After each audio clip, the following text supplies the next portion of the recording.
Assalamualaikum warahmatullahi wabarakatuh.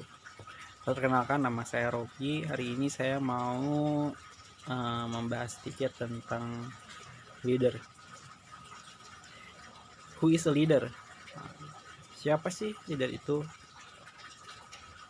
Di sini dikatakan leader itu adalah a person who influences a group of people towards the achievement of a goal.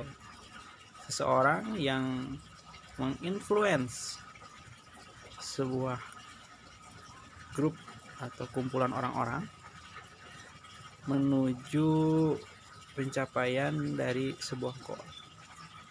Atau simpelnya, orang yang bisa mempengaruhi kelompok orang untuk mencapai satu tujuan. Sederhananya seperti itu. Jadi orang yang mempengaruhi inilah, kalau misalkan dalam satu grup orang ada sekumpulan orang, misalkan si A nih, ada satu orang yang bisa mempengaruhi yang lainnya untuk menyelesaikan satu tujuan. Misalkan dia bilang, ayo kita ini, ayo kita gini, ayo kita ini. Nah, orang itu disebut leader. Nah, apakah orang itu ditunjuk sebagai leader oleh sekelompok orang tersebut atau secara inisiatif dalam diri seseorang? Itu tidak selalu.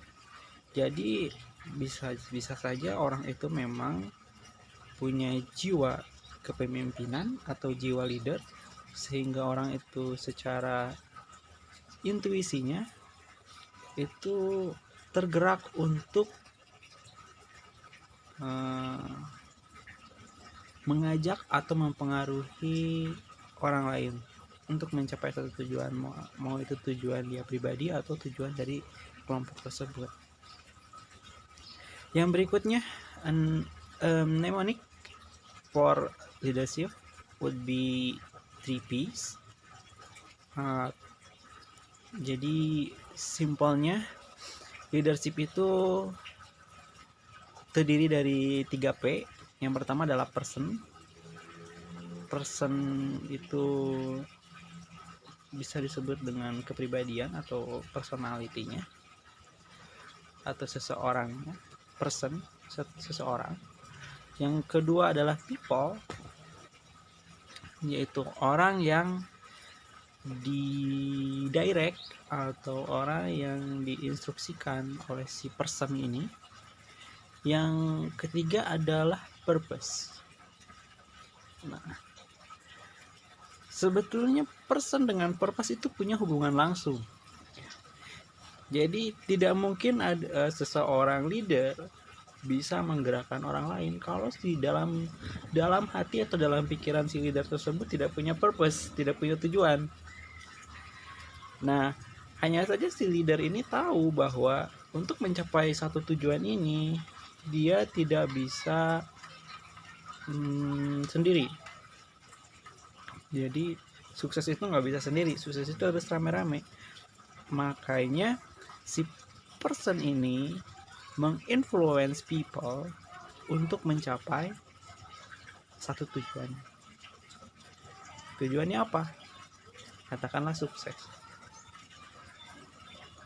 Jadi person ini dia meng-hire people, dia menginfluence people untuk mencapai satu tujuan.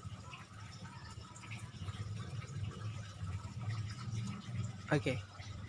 Kita bahas lebih detail tentang siapakah person ini. Apakah leadership ini tentang posisi atau otoritas, atau leadership ini adalah kemampuan yang ia miliki dikarenakan dia menjadi seorang pemimpin. Oke. Di sini di person ini, apakah kepemimpinan itu adalah jabatan atau memang kemampuan yang dimiliki karena seseorang ini memimpin sebuah kelompok orang. Seperti yang tadi saya singgung di awal, bisa jadi seorang leader itu ditunjuk oleh grupnya, atau bisa jadi juga leader ini adalah dia secara inisiatif memimpin atau mempengaruhi kelompoknya untuk menjalankan suatu misi mencapai suatu tujuan.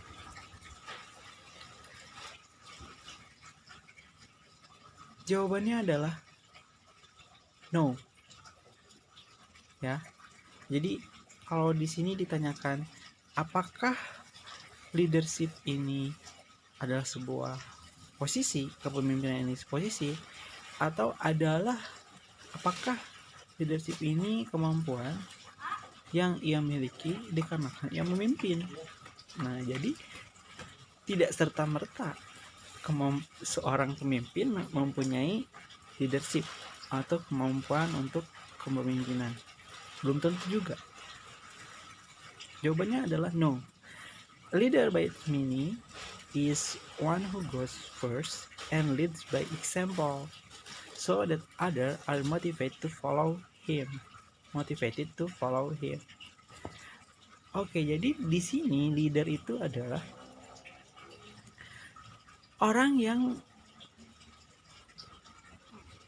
jalan duluan dan ngasih contoh. Jadi orang lain itu termotivasi untuk mengikuti jejaknya. To be a leader, untuk menjadi seorang leader, a person must have a deep-rooted commitment to the goal that he will strive to achieve even if nobody follow him. Jadi seorang leader itu harus punya komitmen yang kuat untuk mencapai tujuannya, bahkan sekalipun gak ada orang yang ngikutin dia. Ya, jadi ini lebih ke soul. Nah, sekalipun gak ada orang yang mau ngikutin dia pokoknya mau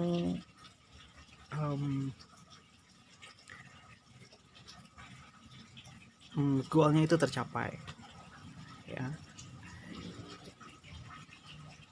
Jadi dia jalan dulu, terus dia karena melihat pencapaiannya, maka orang-orang itu merasa termotivasi. Oh iya, dia juga bisa gitu, kayak gitu. Nah, cuman yang membedakan dari tiap person itu adalah purpose. Nah, di sini tujuan orang itu kadang beda-beda, dan karena tujuannya beda-beda, usahanya pun beda-beda. Nah, padahal setiap orang itu punya 24 jam yang sama. Ya, ada orang yang sangat sukses, dan dia hidupnya dalam sekali 24 jam. Ada orang yang biasa-biasa aja dan hidupnya sehari itu sama juga 24 jam. Nah, the requirement for leadership is personal vision. Jadi menjadi seorang pemimpin yang sukses, seorang leader yang sukses, itu harus punya visi. Visi itu apa sih? Visi itu apakah sebuah angan-angan? Enggak. Visi itu bukan angan-angan. Visi itu adalah bayangan nyata dari goals yang ia pengen kayak gimana. Semakin goalsnya nyata, semakin visualisasinya nyata, semakin real, maka semakin kuat juga keinginannya. Let's say gini, the ability to visualize your goal is an accomplished fact, a thing already achieved. Nah, the ability to visualize your goals is as an accomplished fact, a thing already achieved. Jadi gimana kita mau punya tujuan ya, kalau ngebayangin tujuannya aja kita nggak bisa gitu, nggak kebayang mau kayak gimana. Kita mau pergi ke suatu tempat, ada orang yang let's say memang orang itu nggak tahu tempatnya kayak gimana, cuman dia dengar, misalkan dia dengar ada sebuah danau yang airnya jernih, terus banyak ikannya, gitu kan. Dia cuma dengar doang, tapi dia tertarik gitu, akhirnya dia mencari info mengenai keberadaan danau tersebut, dan semakin ia mencari, semakin keinginan untuk pergi ke sana itu semakin kuat, semakin banyak info yang ia dapat, semakin tinggi juga keinginan untuk pergi ke sana. Nah, jadi ketika dia bertanya kepada orang yang menceritakan tentang danau tersebut, itu ada bayangan dalam dirinya, oh iya ternyata danau itu kayak gini, di situ airnya sangat jernih, kayak muncul visualisasi, sehingga visualisasi itu menggerakkan hatinya untuk oh saya ingin pergi ke sana gitu. Begitu juga dengan goals lain dalam hidup kita. Makanya purpose atau tujuan ini sangat penting. Seberapapun kita bergerak, kalau tujuannya nggak jelas, maka akhirnya pun nggak akan jelas. Nah, the very essence of a leadership is that you have to have vision. You can't blow an uncertain trumpet. Ya, ini Theodore M. Hesburgh yang bilang. Lalu berikutnya, the leader has to be practical and a realist, yet must talk the language of the visionary and the idealist. Oke. Jadi yang paling esensial dari leadership itu, kita harus punya misi, harus punya visi, harus punya bayangan tentang apa yang akan kita capai. Yang berikutnya adalah the leader has to be practical and realist. Ya. Jadi practical bisa kita lakuin. Kalau misalkan kita menginfluence seseorang untuk mencapai tujuannya, and then apa yang harus dilakukan oleh orang tersebut? Harus sesuatu yang praktikal, harus sesuatu yang memang bisa diterjemahkan dengan perbuatan fisik, harus bisa diterjemahkan dengan perbuatan. Karena kalau misalkan kita akan pergi ke suatu tempat, but how we get there gitu, bagaimana kita sampai ke sana, I don't know. At least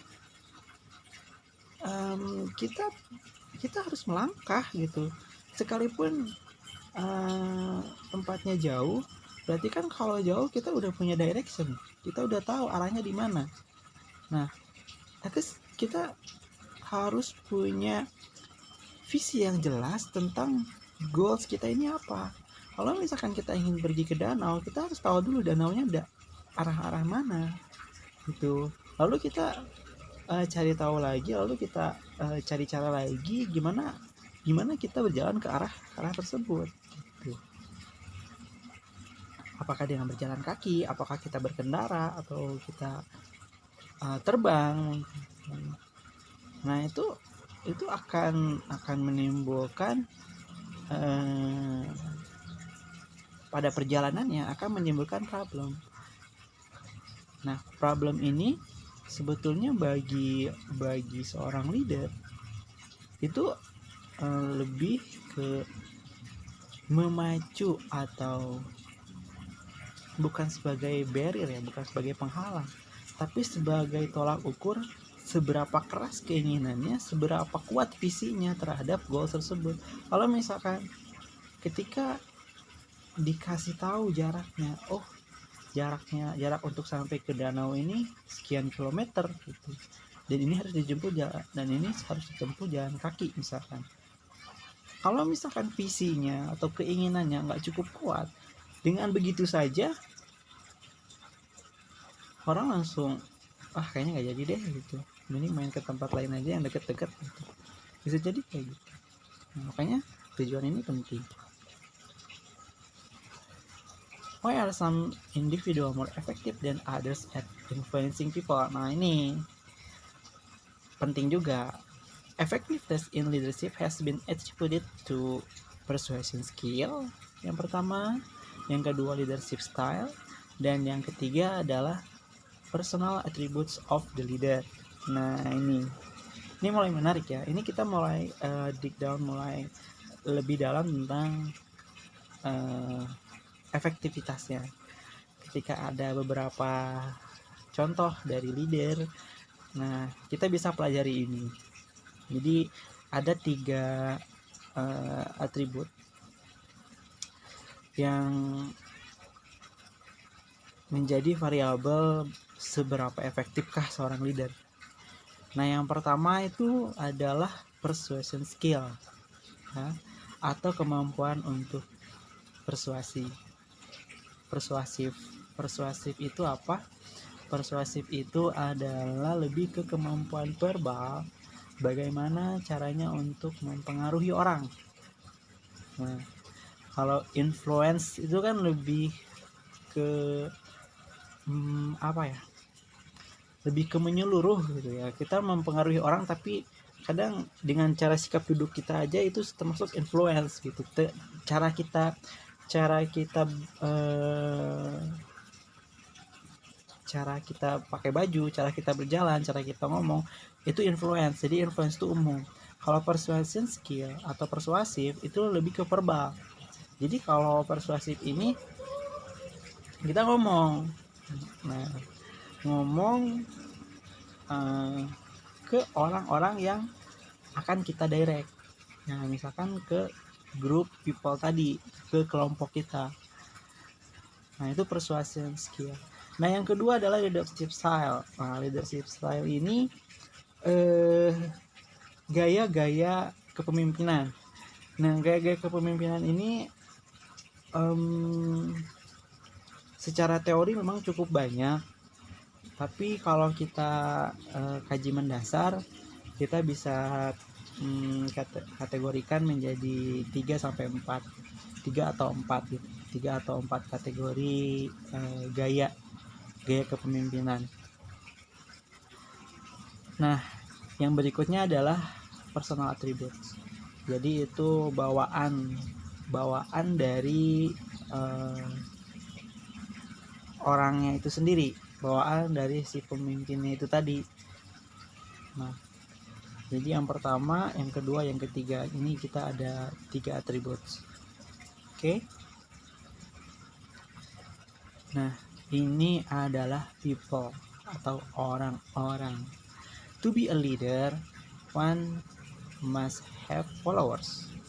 Untuk menjadi seorang pemimpin harus punya pengikut. Nah, to have followers, one must have their trust. Nah, untuk mendapatkan pengikut, seseorang harus dipercaya. Nah, pertanyaannya adalah, how do you win their trust? Bagaimana kamu mendapatkan kepercayaan mereka? Why would other trust you? Kenapa orang percaya sama kamu? Nah, yang paling penting adalah apakah kamu layak dipercaya sama mereka? Nah, ini pertanyaan-pertanyaan yang secara terus-menerus harus kita tanyain sama diri kita sendiri. Bagaimana cara kita mendapatkan kepercayaan orang dan kenapa sih orang harus percaya sama kita gitu. Ini lebih ke refleksi diri, bagaimana kita memahami diri kita sendiri sehingga kita bisa punya jawaban atas pertanyaan-pertanyaan ini. Nah, tadi kan udah dibahas sedikit tentang leader, pemimpinnya. Nah, sekarang apa itu kepemimpinan? Apa itu leadership? Leadership adalah sebuah proses yang seorang mempengaruhi orang lain untuk menyelesaikan sebuah objektif, sebuah ya objektif dan arahan in a way that make it more cohesive and coherent. Oke.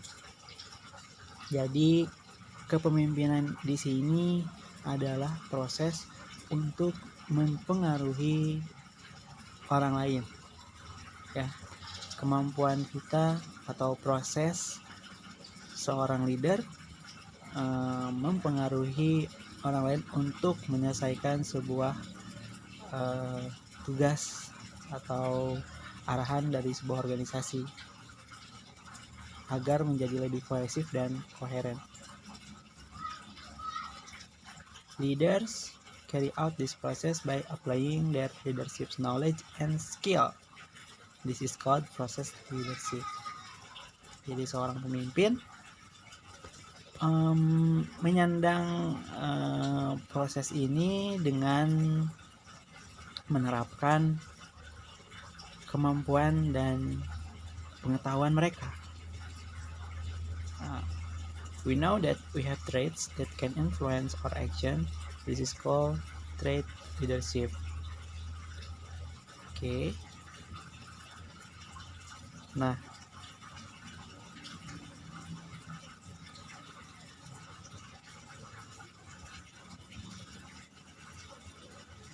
di sini ada diagram. Yang pertama adalah proses theory of leadership, yang kedua adalah trait theory of leadership. Cuman saya tidak akan terlalu dalam di sini, saya akan lanjut ke proses berikutnya. Nah, kita bahas sedikit tentang factors of leadership. Jadi faktor-faktor kepemimpinan itu apa? Nah, di sini digambarkan adalah sebuah situasi di mana si follower melakukan komunikasi dua arah dengan leaders, ya. Kita lihat panahnya menunjuk baik itu ke follower dan ke leader. Jadi situasi komunikasi ini berlangsung dua arah, ya. Tidak leaders yang serta-merta mengarahkan followersnya, tidak, dan tidak juga follower yang satu arah dengan leader tapi leader tidak memberikan feedback apa-apa, itu juga tidak. Jadi ini dua arah. Nah, ini faktor-faktor dari kepemimpinan. Yang pertama dari leadernya dulu. Nah, seorang leader itu harus memiliki honest understanding of who you are, what you know, and what you can do. Jadi seorang leader ini harus jujur dulu sama diri sendiri. Jujur dulu sama diri sendiri, gue ini siapa, apa yang kita tahu, dan apa yang bisa kita lakukan. Nah, to be successful, you have to convince your followers, not yourself or your superior, that you are worthy of being followed. Jadi untuk menjadi sukses itu kita harus ngeyakinin pengikut kita, bukan diri kita. Nah, jadi ini kita harus selesai dulu sama diri kita. Kalau diri kita sendiri nggak yakin, gimana kita mau ngeyakinin bawahan kita atau atasan kita, bahwa kita layak untuk diikuti. Oke. Faktor yang kedua adalah pengikut. Different people require different styles of leadership. Nah, ini nih. Kadang karena tadi kan kita bahas ada 3 faktor yang persuasive skill, yang leadership style, sama person attribute. Nah, kadang di person of attribute ini sangat mempengaruhi leadership style kita. Jadi padahal setiap orang itu kadang harus diperlakukan beda-beda gitu.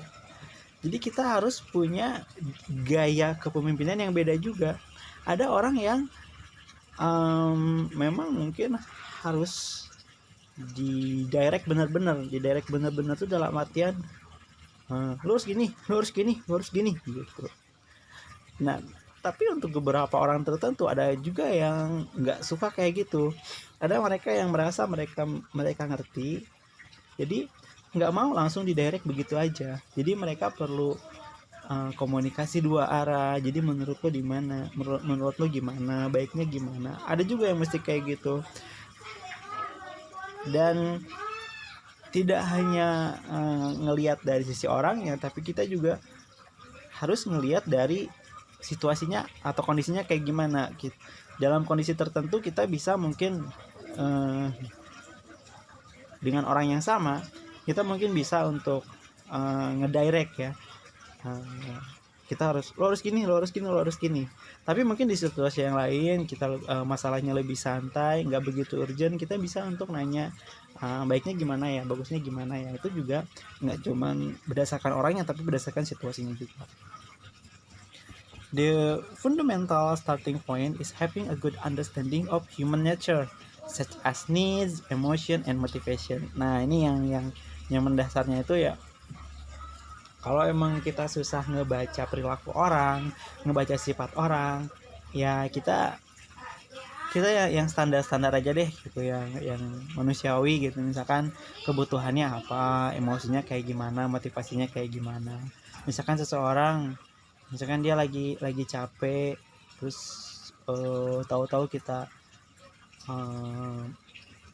marah-marahin, kita bentak-bentak, terus dia ngelawan gitu kan bisa aja kayak gitu ya. Atau orang yang misalkan seharian dia ngerjain apa sampai dia lupa makan siangnya atau kayak gimana seperti itu sama kita, karena dia belum makan, terus dia lemes, terus dia ngelakuin kesalahan, terus tiba-tiba kita main marahin aja gitu kan. Itu juga nggak wise lah. Have be, nouns, and do attributes ya. Jadi kita harus punya atribut, harus tahu dan melakukannya. Oke, yang berikutnya adalah komunikasi. Nah, barusan kita udah tahu faktor-faktor yang pertama dan kedua. Ini faktor ketiga, ini komunikasi. Usually through two-way communication, much of it is non-verbal. Ini ya, ini memang kalau komunikasi non-verbal itu gampang susah. Jadi kita harus berkomunikasi dua arah, dan kebanyakannya itu non-verbal. Non-verbal ini kayak apa sih? Nah, sebetulnya ini simple ya. Kalau komunikasi ini kata-katanya simple, tapi menjelasannya itu agak rumit gitu. Karena seorang leader itu harus punya sense-nya itu tinggi gitu. Sense-nya itu kuat. Ya. Sense itu apa sih? Kemampuan untuk mengindra. Ya, kemampuan untuk memahami gitu. Jadi kadang nggak semua karyawan kita itu bisa ngungkapin apa yang mereka pengen gitu. Dan kadang kita juga sebagai seorang leader, seorang pemimpin, nggak semua hal itu mesti kita ungkapin gitu. Kadang ada hal yang nggak perlu kita ungkapin, tapi kita tunjukin aja.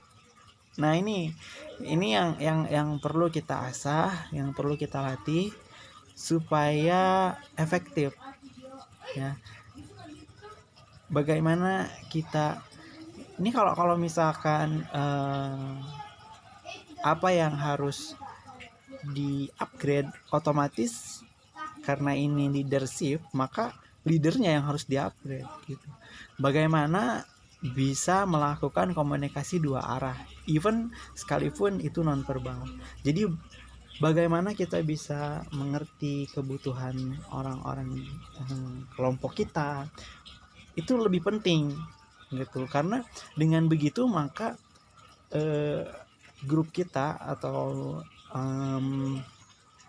orang yang kita arahin itu lebih respect sama kita, lebih hormat sama kita. Kalau kita bisa tanpa mereka ngomong, kita udah tahu kebutuhan mereka, kita udah tahu keinginan mereka, maka itu pasti mereka respect. Karena kita pun kayak gitu kan, kita juga sama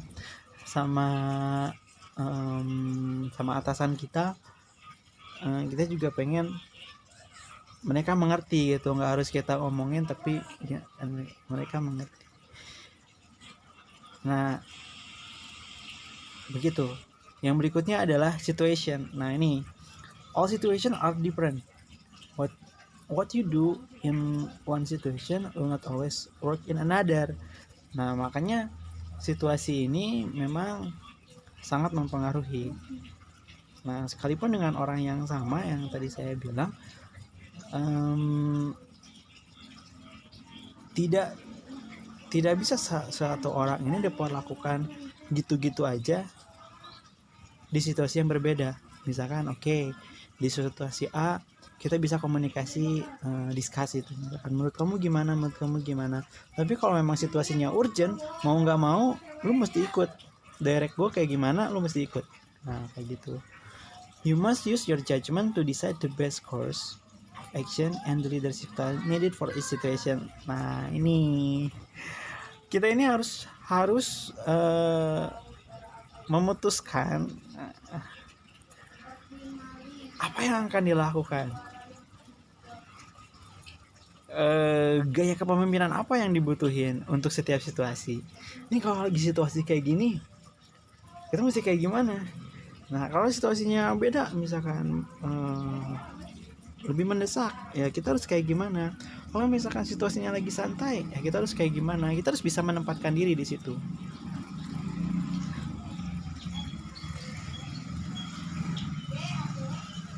Oke, mungkin dari gue gitu aja. Terima kasih.